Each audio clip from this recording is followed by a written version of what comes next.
Approval বাইরেই গেছে, man power বাইরেই গেছে, মেডিকেল করাবা লাগছো।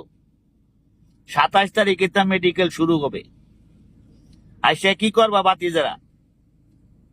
আমি বাংলাদেশের থেকে 15,000 লোক 25টা এজেন্সির মাধ্যমে, 25টা সিন্ডিকেটের মাধ্যমে যারা আইতাছো তাদের উদ্দেশ্যে বলতাছি, এই মালয়েশিয়ার মাটিতে ঢোয়ার আগে আমি ভালোভাবে কইতাছি, খারাপ ভাষা ব্যবহার করতাছি না। দুঃখ লাগে, দুঃখ লাগে। কারণ কি আমি একজন বাংলাদেশের নাগরিক, বাংলা। যখন তোমরা এই দেশে আইসা বিভিন্ন ফৈরার পালায় আইসা গাছতলায় ঘুমাও, ওই বাস স্ট্যান্ডে ঘুমাও, দাঁড়ে দাঁড়ে ভিক্ষা করো, ফৈরামিরা তাগো তোমরা মালয়েশিয়ার মাটিতে 5-6 লাখ টাকাই না এই দেশে ফেলাই দেবে। বিভিন্ন কোম্পানি ভাড়া কইরা, বিভিন্ন কোম্পানির মাধ্যমে তোমাকে আইন না এই মালয়েশিয়ার মাটিতে না ফিরে ফেলাই দেবে। তোমরা 1 বছরের ভিসা ঠিকই পাবা বাতি যারা।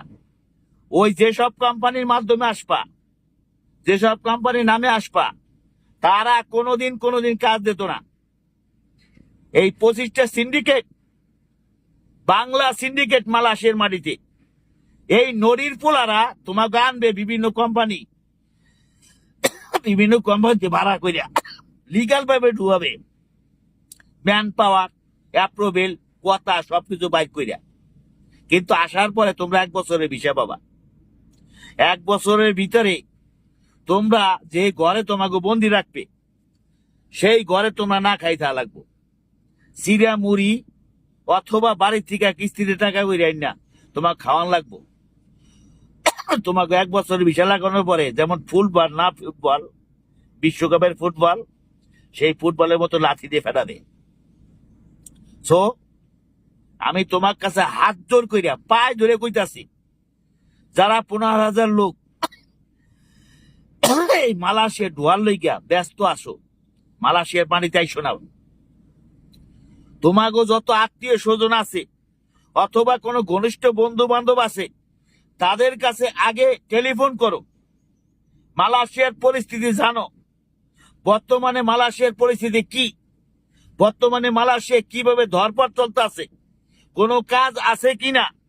তোমরা 5-6 লক্ষ টাকা খরচ করে মালয়েশিয়া আসবা, সেই টাকাটা আয় করতে পারবা কিনা। 5 লক্ষ টাকা করে আসবা, এই 5 লক্ষ টাকা সুদে আসলে কিস্তির মাধ্যমে 10 লক্ষ টাকায় পরিণত হবে। সো এই 25টা এজেন্সি এই